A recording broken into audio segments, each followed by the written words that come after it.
All right, welcome everybody to the January 15th MakerDAO community call. My name is David. I'm one of the one of the members of the community development group at MakerDAO. So we do these meetings every week on Tuesday, or at least we try to, barring special weeks where there's holidays and whatnot. But we go through all of the stuff that's been going on in the MakerDAO universe over the last week. Everything from new hires to the events that we're participating in, new partnerships, highlights from the community are personally my favorite, and also every now and then we do open Q&As anytime something really is going on in our space. And oftentimes we bring on special guests. So the agenda for today's meeting is pretty short and sweet because not too much has happened over the last week, but certainly a couple of things have happened over the last few days that a lot of people may have questions about. So today I'm gonna be having Brian Novello, a member of the MakerDAO legal team, on as a special guest later on in the call, so you guys can ask any questions you might have about anything pertaining to the MakerDAO legal side of things. But especially, I know a lot of people have been asking about the Oasis announcement, so definitely feel free to ask your questions to Brian a little bit later in the call. He's here for to demonstrate transparency and to just be there for the community with anybody who has a pressing question to ask. So before I go on, let me just grab a sip of my tea. All right. So the first thing we usually cover is events. So Lenka, do you actually want to talk about the event that you were just at? Yes. Let me check. Okay. Just wanted to make sure I'm not muted. Always happens. Okay. Last week, it actually was just me returning to the office and trying to catch up with all kinds of events happening. And already the next day, I went to a local event organized by Danish Industry, where I was just at the booth and like talking to people who might not be knowledgeable about blockchain, about what we do. And we also had Søren along. He did a pitch, and it was kind of funny. For instance, like I talked to the local guy, local Facebook representative that is in charge of Nordics and Benelux, and it was me telling him that, hey, you guys have a working group on blockchain at Facebook, etc. So it was kind of like mixed, interesting conversations. Yeah, so that's where I was last week, and basically like I'm spending a lot of time just trying to like look into what events are happening in Q1 and where can we like introduce Maker to people who haven't heard about it, or like which topics would be interesting for us to discuss. Something that's coming up is, for instance, Rune, our CEO, and Martin Lonfo from the formal verification team will be in Zug shortly in the end of January at the M1 conference. So if you're in Switzerland around, let me just check the date.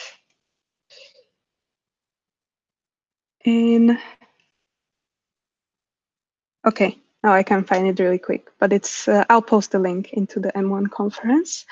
And yeah, basically I'm discussing a lot of events across Europe. So if you think that there's something exciting happening, I would love to hear, but nothing very specific and finalized yet. Nice. Very glad to hear that update. I know Do is also he's actually hosting a conference tomorrow. I think it's I forget exactly what it's called. But here, hold on. Do is on fire. Yeah, it's unfortunately it's all written in Korean, but I think it's a cryptocurrency and finance conference, and there's several notable speakers that are going to be there, including people from Coin One, from Terra, and also from Polymath.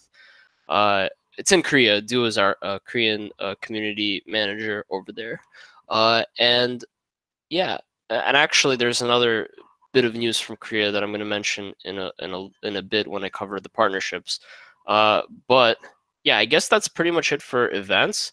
The other really cool event that's coming up next month that everybody is really excited for, especially the us at the community development team.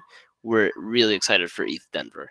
We have a lot cooking up, and we're eager to put out what we've been working on. It's been months in the making. I know Rich Brown is in the call. He's been thoroughly involved in a lot of the cool stuff that's going to be going on at ETH Denver. So definitely, if you guys are listening and planning to be there, be excited. So yeah, that's pretty much it for events. Not as much going on as was going on in the last couple of months of the last year, but definitely quite a few things. Now I'm going to move on to technical milestones, online events, notables, partnerships, all that kind of stuff. So for new hires, I don't actually have anybody. I know we took on somebody, but I'm going to mention them next week because I couldn't find their name anywhere in our chats. But we also have a couple of things that have happened in the MakerDAO space. So on January 11th, there was a really odd occurrence of a CDP spam attack on our system where 7,500 CDPs were created in a single day by a single person. Most of them were empty or had extremely little collateral inside of them. There is no obvious attack vector using this tactic that anybody could really see or understand. So we all kind of are chalking it up to a user error or a script that kind of went haywire or something like that, because there really isn't any way from somebody to benefit from spamming CDPs. Some people were saying that it's possible that the person was mining for a CDP ID, which is it's possible, but it's kind of a vanity thing, and it's not really a threat to any participants in our system. So, but worth mentioning that that's what happened. We also hit a cool milestone of 500 Maker in the burner wallet. So this is really sweet. I remember when the burner wallet finally hit 100 Maker, it felt like forever, and then like a week later it was like 200, and then like a month later it's like 500. So burner wallet is really filling up, and it's it's due to this really crazy bear market. But besides that, we also have a partnership announcement from Korea, a company called Vanta. And Vanta, it's a decentralized and permissionless network that ensures real-time, secure, and private connectivity. So through Vanta, both individuals and corporations are able to like develop real-time data transmission services and commercialize those services at low cost. So it's kind of like a different version of a VPN. I think I have yet to fully understand what Vanta does, but they are a Korean company and they are actually doing their fundraising, or at least a part of their fundraising in DAI, which is pretty exciting. We also had an announcement called a new Oasis from the MakerDAO team. So to cover the announcement, basically both Oasis sites, Oasis Dex and Oasis.direct, are going to be shutting down on January 31st. The front ends are going to be taken down and replaced by ETH to DAI. ETH to DAI is basically going to be just a source of liquidity, a DEX specifically for ETH DAI trading pairs. And so we're going to have a bit of a Q&A on the Oasis announcement after I cover a couple of the other things. All right. So I'm also going to cover some highlights from the community now. We have a new CDP market on Kovan Test Network that was created by one of our awesome community members at cdp.auction. And if anybody wants to test it out, they link to a couple of faucets if you want to get some Kovan, ETH, and DAI. You could definitely check it out and test it and play around with it. Obviously, it's experimental software. It's an experimental marketplace, so have fun. Another piece of content that came out this week was an interview with our head of oracles, Mariano Conti. Mariano has been an OG with the MakerDAO team for a long time, and his role has evolved a lot, and the interview really gets into his story. So definitely a great story. He's one of my favorite people at MakerDAO. He always has a smile on his face, and he's always super helpful. So definitely check that out. Another thing I saw on our Reddit was the Great Stablecoin Debate, which was a panel of three people, one from obviously us, MakerDAO. We had Stephen Becker, our COO and head of risk there. There was a guy representing USDC, and also there was the guy from Reserve representing Reserve, and they all had a debate about stablecoins, decentralization versus centralized models, the trade-offs, and the scalability problems, and like it's a really really interesting conversation. It runs about an hour long, but definitely worth checking out. All right. Next, we have a couple of articles, Medium posts that were put out by some of our community members. There was a analysis on the supply of Maker called "Examining the Supply of Maker." It was an article by Jack Purdy where he basically went into the theoretical scalability of the DAI supply.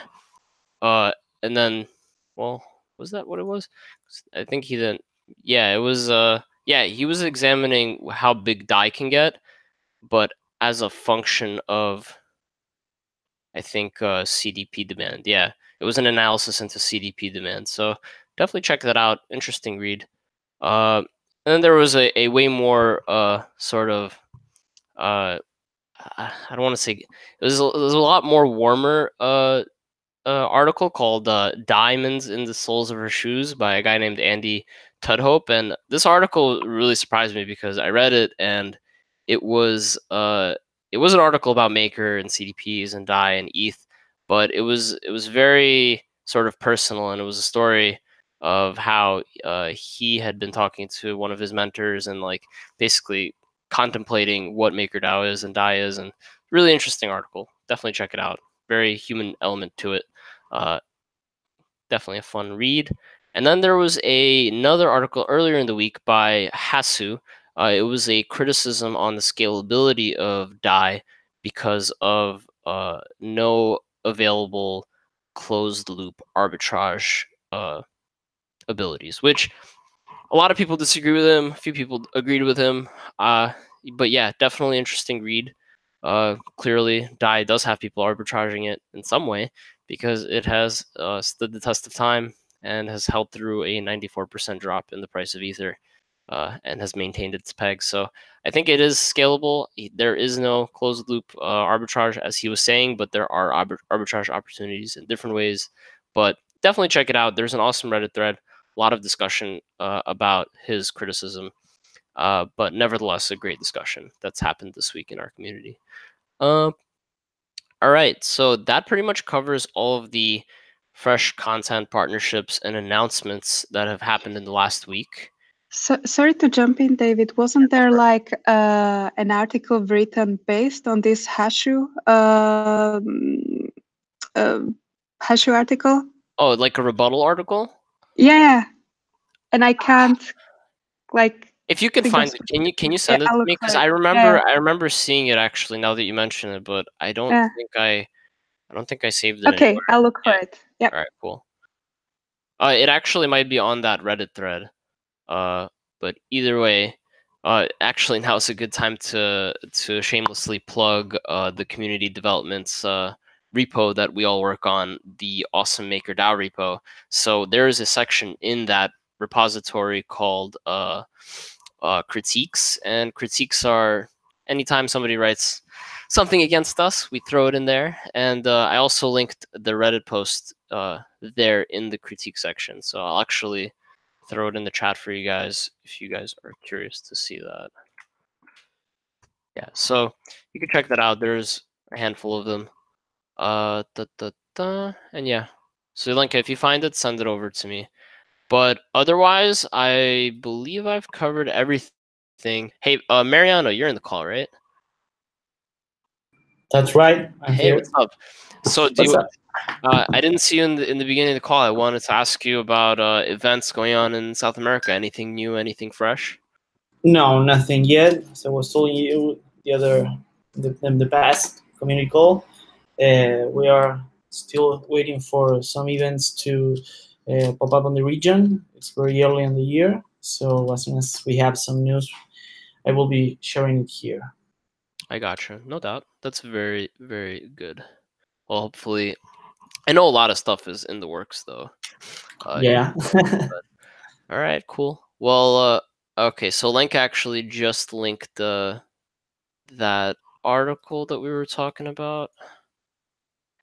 Oh, this isn't the article, is it? Because this is actually the one that I did mention. I don't think that was a rebuttal to the Sorry, my not bad. scalable. Yeah. Maybe it's because I read it in that order. Nevertheless. Nevertheless, but I think there is an article because I remember somebody writing something against Hasu, but it might have been a Reddit thread. Regardless, but yeah, we pretty much covered everything. Let me know, guys, if I've missed anything. Definitely feel free to jump in and mention anything. But for the next in a couple of minutes, I'm gonna introduce Brian Novello, who's one of the lawyers here at MakerDAO, and I'm gonna open up some Q&A to him about the Oasis announcement. So let me know if you guys have any other additions before we move on. But yeah.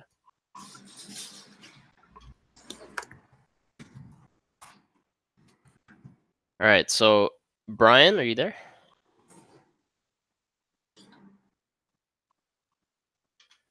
Give me just a second. Hey guys, does everyone hear me all right? Yeah. So yeah. So here's Brian. Brian, feel free to introduce yourself. And yeah.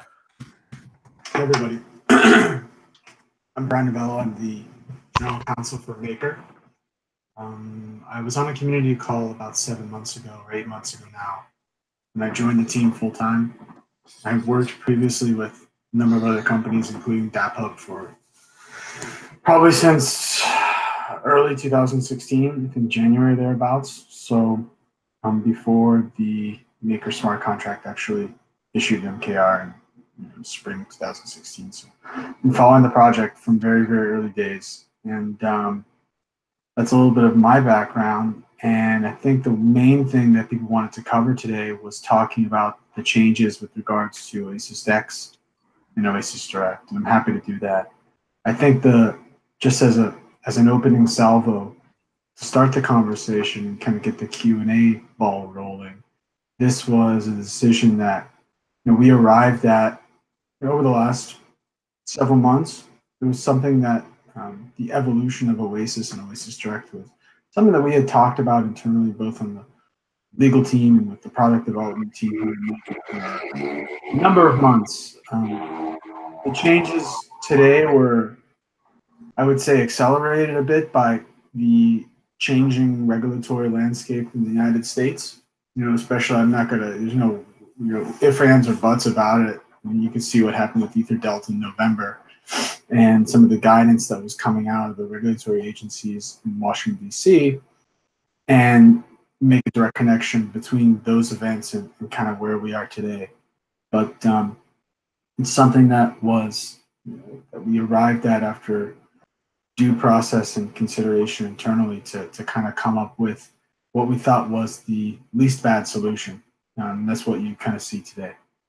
So with that being said, more than happy to take as many questions as everyone would like to put forward.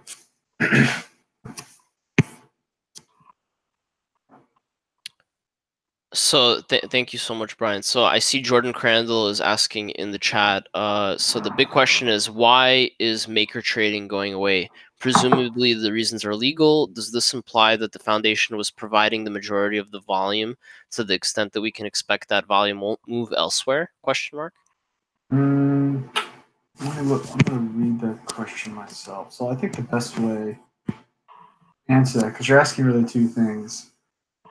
I would say the reasons for maker trading being temporarily removed and the focus being put on ETH to DAI principally for the user experience, but can't make any. It would be silly to take the position that there wasn't any legal consideration given to that. On the second question, there's no implication about the foundation providing the majority of volume. There's none whatsoever. Whether we can expect that to move elsewhere, I think it likely would, simply because there are a number of other projects and market makers interested in providing MKR liquidity across the world. So that's how I would.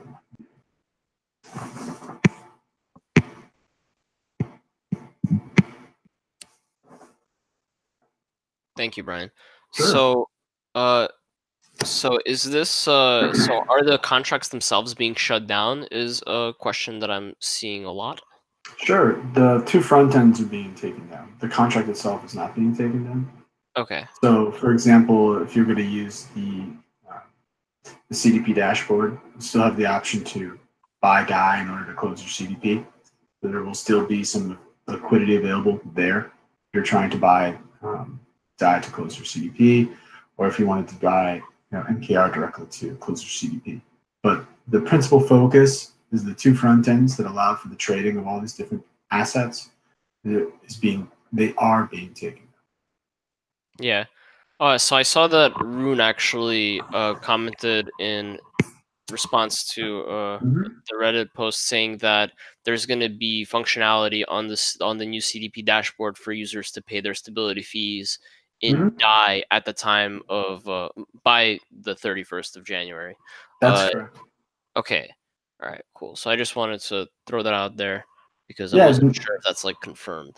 No, I think that's confirmed. Okay, the dev team internally is working towards that and trying to minimize or smooth out any impact that this will have on user experience. And hopefully by having ETH DAI up and running by the 31st, and then having that providing the community with the ability to purchase DAI to close their CDPs through the CDP dashboard, then we can offset any blowback to the user experience by no longer having access to the front ends of either Oasis X or Oasis Direct.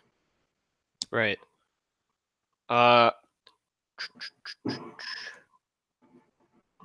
Yeah, anybody has any questions, feel free to put them in the chat. I'm currently going through the Reddit thread, and I'm gonna pitch a couple other questions to you that I'm seeing. While you're looking through there, David, I'll start digging in the chat here. So Eric Green says, thanks so much for the Q&A. What are the repercussions of Maker being classified as a security? I would offset that question because I think it relies on a mistaken assumption. Mistaken assumption that MKR is security. There is no implication from our standpoint as far as its security status with regards to this decision. I think that question presupposes an answer to an earlier question that's being left unanswered. And I think that question, whether or not MKR is security, is something that we've looked at. We have our internal way of thinking about it. We've worked with outside counsel about it. We don't take the position that it's a security, but it's something that we'll likely be writing about in the near future, probably at some point, Q1, Q2 this year. I don't know why I always get this this feeling, but I'm going to throw you a curveball, even though you're probably not going to like it. So, but it's kind of a meta question because we've all obviously been in the space for a while, and we've all invested in tokens, or we followed projects at some point, presumably. But there's a lot of sensitivity when it comes to figuring out the temperature of the space and figuring out which directions regulators are moving. And I know personally I've been a fan of a few different projects, and it frequently comes to a spot in the success of an organization where it becomes far more difficult for them to publicly discuss the way that things might be developing in the background, and that's a tricky situation to handle. So how do we deal as an organization with situations that it just wouldn't behoove anybody, it wouldn't be beneficial for anybody to actually talk about what's happening until we have clarity? So it's a tough challenge for somebody in the legal department, I imagine, to handle. No, that's a really good point, right? I think it confounds. And this is me speaking off the cuff, right? I think it confounds two things. It confounds the Maker Foundation on one hand, and then the MakerDAO on the other. I've always looked at the Maker Foundation is the small company that employs the marketing, the communications, me, business development, working to one actor in the grand scheme of the Maker ecosystem that's providing, whether it's infrastructure tools, different lines of business, relationships with third parties, etc. And on the other hand, it's the MakerDAO, right, where it's this distributed or decentralized group of MKR holders that are starting to contribute to governance, and will be contributing much more to governance, I believe, once multi-collateral launches, right? I don't think if there are issues, if there is an issue, especially if it's a personnel issue or what have you within the Maker Foundation, I don't see that as necessarily being something that would be discussed globally, right? Mm-hmm. If you want the most important focus on transparency, in my opinion, should come from the MakerDAO, the MKR holders holding the foundation accountable. But there obviously will be some sort of, at some point in time, there has to be a balance drawn between the desire for transparency and just the simple fact that you don't want very sensitive materials, and I'm not referring to anything in particular, you wouldn't want some very sensitive materials, especially, for example, if you're having discussions. Yeah, that puts, I understand the situation.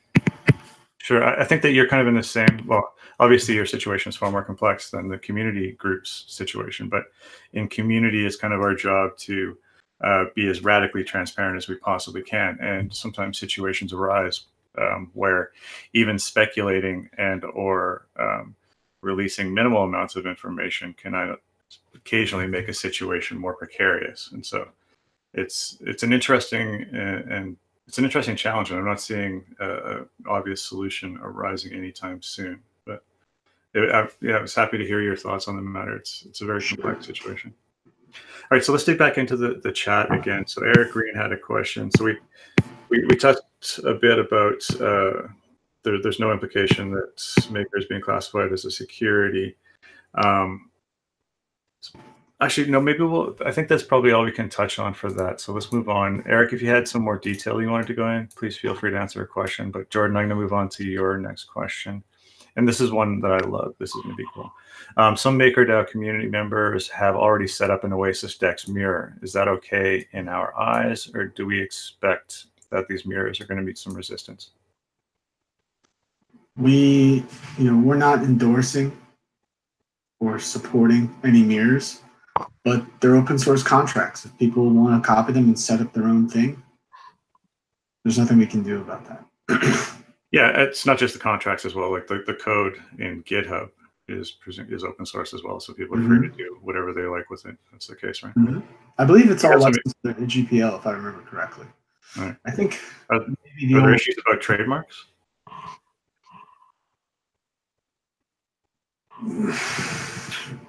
I'll say this on trademarks. No, I'll say this on trademarks. We're not in a position, or we're not looking to enforce or defensively enforce trademarks, presuming that the actors who are behind these different mirrors are of good intention. Okay, cool. So Jordan Crandall, yeah, sorry. You can always count on Jordan. So, okay, if the buying of Maker is abstracted away, where will that Maker buy be made? It sounds like a nursery. Yeah, where's the liquidity from that buy functionality that's coming at the end of January coming from, basically? There are some other market makers that are interested in making markets on the contract. Okay.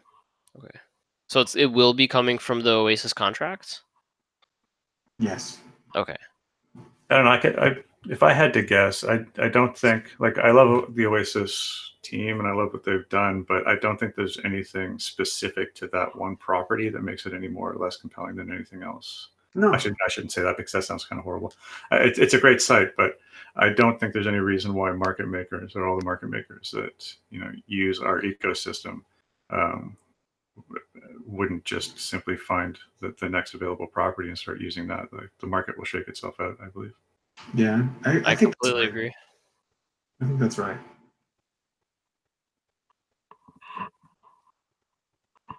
All right, so David, you wanted to pick up the questions, or did you find anything on Reddit? Yeah, so there was one interesting question on Reddit that I found. When the new Oasis launches post multi-collateral DAI, since it's being positioned as not only a regular token DEX, but also as a security token DEX, what's that going to look like? Is there going to be KYC required? Is there, like, what is the new Oasis from a legal standpoint? So I won't go into too much about this because we'll be releasing information about it at some point in the future. It's still, touching on what Rich mentioned. about being not guarded, but being discreet as far as kind of very sensitive information goes. We're still in the process of working towards the goals that were expressed in the article yesterday. So I won't give you an answer one way or the other on what exactly it will look like. I think it's better to wait a little bit, and then we'll be able to come forward with kind of a complete document and presentation, more or less, showing what the new Oasis will look like at some point, probably later in the quarter. That's fair. Thanks. All right. Yeah. Besides that, all of the major questions from Reddit, at least, have been answered. Akiva just asked the question. Akiva, I know you have a mic and Cam. If you want, feel free to just jump in. Yeah, so I'm wondering if this change means that there will be other future changes in legal strategy, because there's a lot of unanswered questions with legality, and I'm wondering if this means that you'll be taking a whole different approach. I mean, I'm kind of a little unclear, like a whole different approach with regards to what we were doing before, what we're doing now. I mean, what's the basis point from which we're changing? What I'm asking from your standpoint.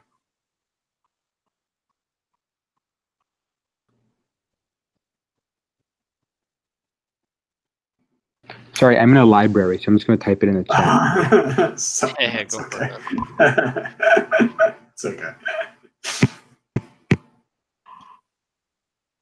So basically, so if I can ask while Akiva's typing, Brian. So the move to remove the front ends but keep the contracts was primarily to limit the amount of, I guess, retail and like accessibility to Oasis.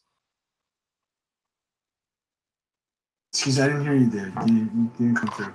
Sorry, is it right that the strategy for removing the front ends, while not the contracts themselves, was mainly meant to basically create a friction for the average user, so that average users don't find it as easy to access Oasis, the DEX? This was both the ultimate decision that we arrived at with taking down the front ends, but also launching ETH to DAI, took into consideration both some legal concerns and took into consideration, business concerns and what was best for, those individuals that are using our ecosystem. Yeah. So I see Akiva typed in the oh no, wait, he didn't. Never mind. Sorry. I had a ghost come up. I thought it was Akiva writing. But yeah, okay, that makes sense. Makes sense, Brian. Thanks. Okay, so Jordan writes on Reddit. Rune said, so as an example, CDPs backed by tokenized stocks regulated by the SEC will contain a backdoor and full KYC by an SEC compliant entity. So Jordan, what's the exact question? Also, what's the context of that? So he said, so as an example, was that like in response to what tokenized securities might look like? And Jordan, if you have a mic or a cam, definitely feel free to hop on.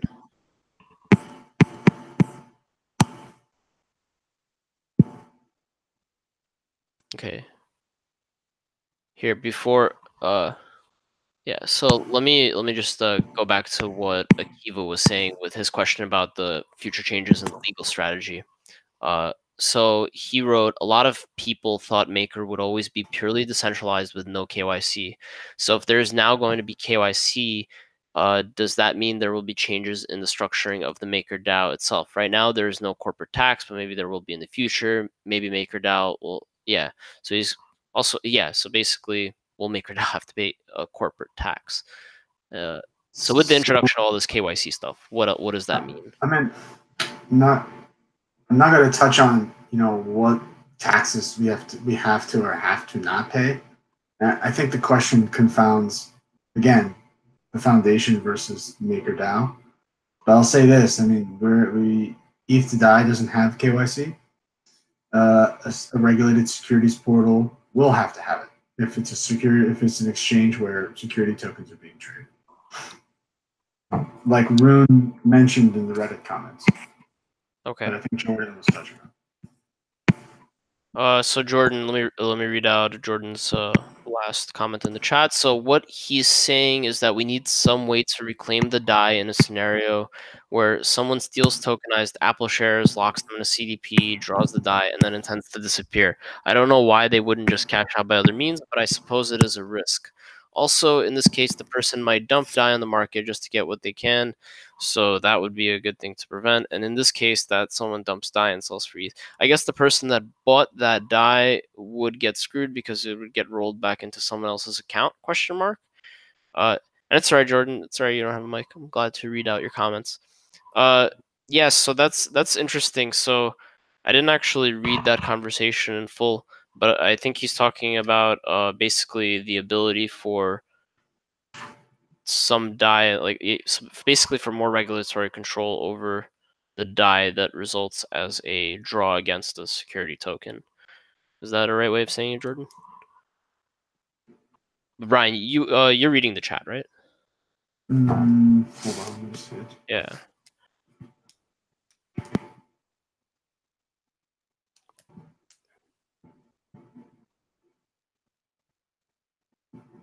Yeah, so Jordan says right.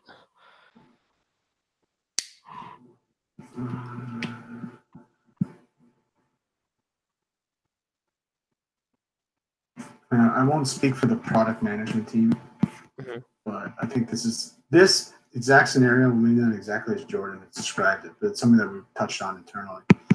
Yeah. My team is talking about how best to deal with these sorts of security issues with regards to DAI that is being drawn off. Whether it's a securitized token or an equity share that's being.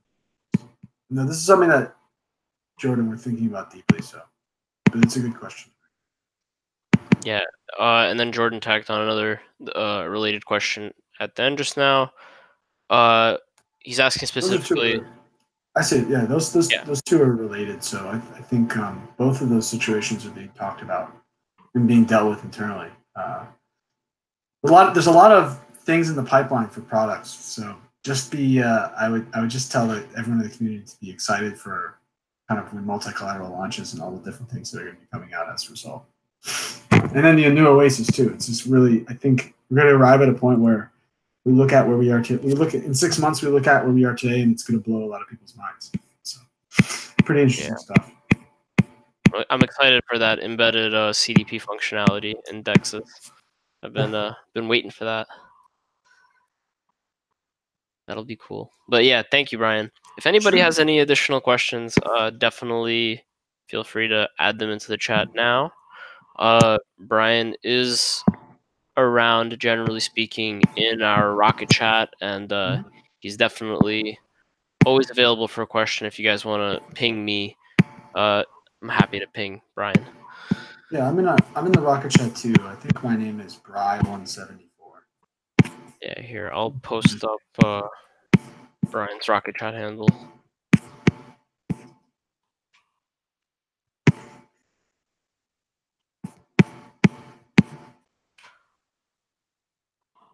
All right.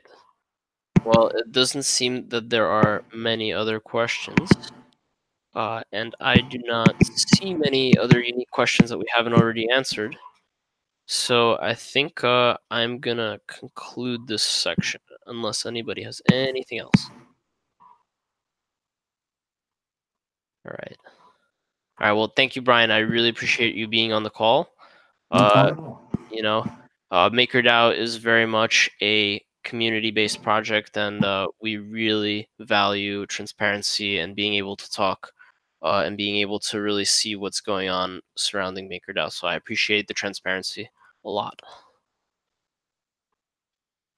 All right, so we don't have too much left to discuss, but right now I'm happy to open it up to just free-form questions from the community about anything else that they might have questions about. It doesn't have to be about the Oasis thing, but yeah, feel free to ask and talk about anything.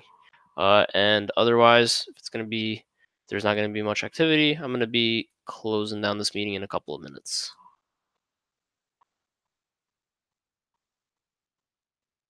All right. So Akiva asks, are there any updates on when multi-collateral DAI will be released? Or an update on when there's going to be an update. I don't have anything to that. I know that the teams are working really hard to put together a comprehensive roadmap. But there's a lot of stuff being done in the background. I don't know if Rich, if you have anything to say to that, definitely jump in. But I don't think I have anything. Yeah, well, no, you kind of touched on the major points. So historically, well, everybody, but us included, have been really bad about predicting the future when it comes to launch dates in this space. There's lots of moving pieces, and we're a surprisingly complex organization. So to figure out what our roadmap looks like, we need to figure out exactly what every single team is up to in the organization and when they're going to get done and what the order of operations and the dependency chains look like. So our goal right now is to get to a point where we can release a canonical roadmap. So something that, live updates, that takes everybody's initiatives into account, and that we can actually, set some hard drop dead dates on. And that's going to be a big process. So we're hyper focused on getting that roadmap done now. So I'm hoping in the next, actually, should I even potentially have a launch date for the roadmap? That's risky. I'd say like in the next month or two, we'll have something authoritative where people can say that, 6 months out, we will see this probably, but instead of maybe, I guess is the difference. Software development is a really, really, really tricky thing to do. And the space is changing, the technology is changing, teams are changing. So predicting that far out gets really hard, but soon, TM. Yeah. Internally, all the devs are super laser focused, so definitely no major obstacles that are going on besides the usual ones of developing a very complex nascent technology. Yeah, but the obstacle right now is just time. Yeah, time. Yeah, hope that answers your question, Akiva. So Michael Dunsworth asks, MakerDAO is listed as a partner for WBTC. Curious what partner capacity that would be. All right. Yeah, well, actually, I wish I had some deeper insight to provide here, but I do not. I'm not terribly familiar with the actual mechanics of the project, other than the broad strokes. So, and it also, and not directly in relation to WBTC, because what they're doing is obviously a super interesting, compelling thing. But I think philosophically, as a space, I don't think anybody's kind of figured out what the word partnership means, or if it did mean something, it doesn't mean that anymore. So we're working with them to work out the kinks and to figure out what collateral type of WBTC would look like.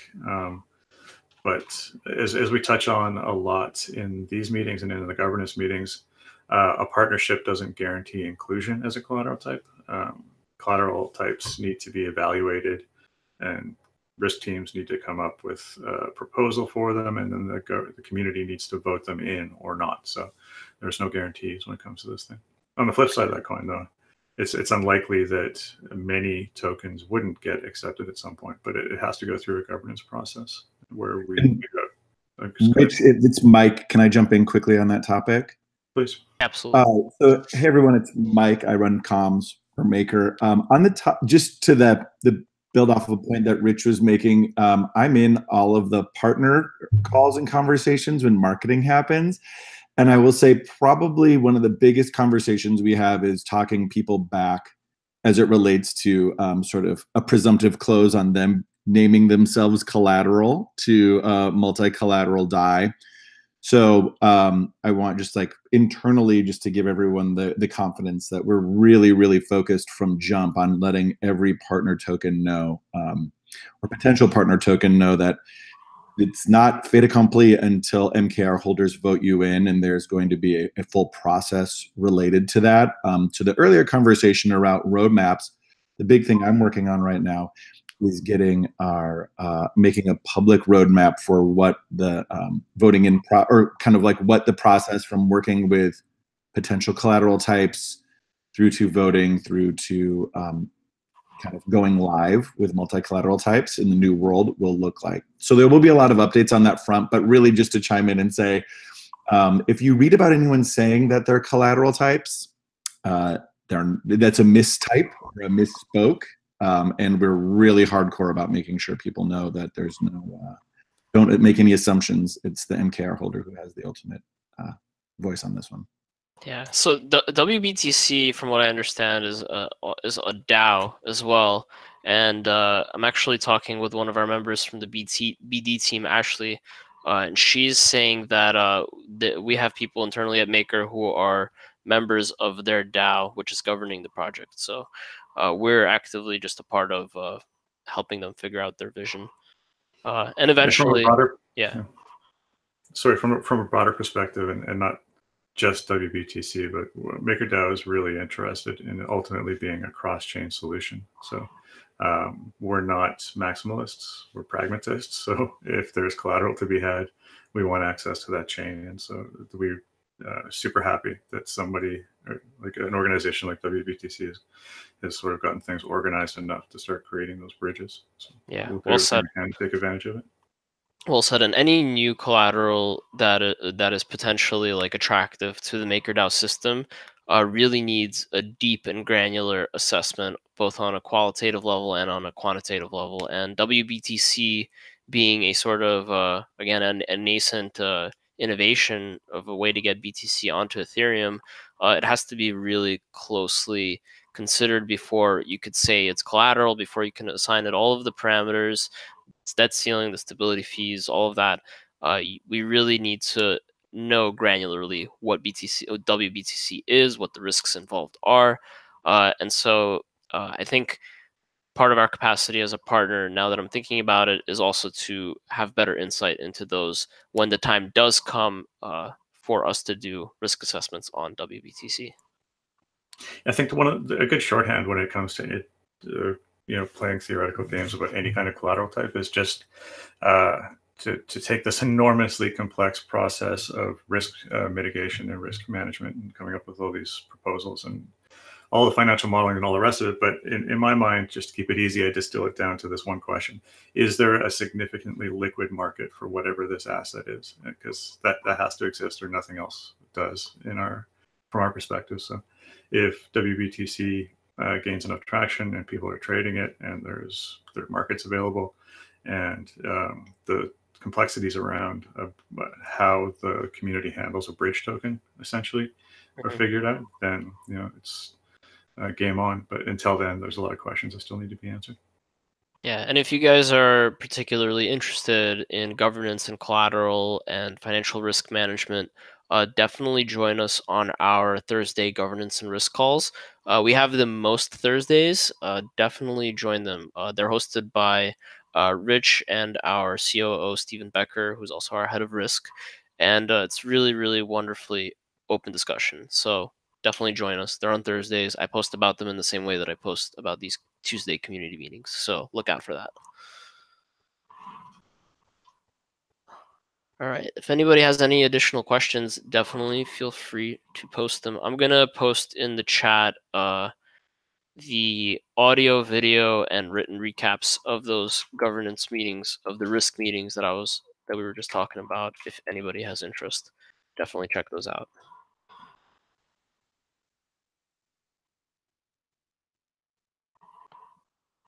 All right. All right, so thank you guys for attending the January 15th community meeting. Appreciate you all being here. This is going to get thrown up on YouTube and posted on our Reddit, so feel free to send them to your friends if they missed the meeting. We're going to be really excited for next week's. Thank you guys for coming. Bye. Thanks, everyone.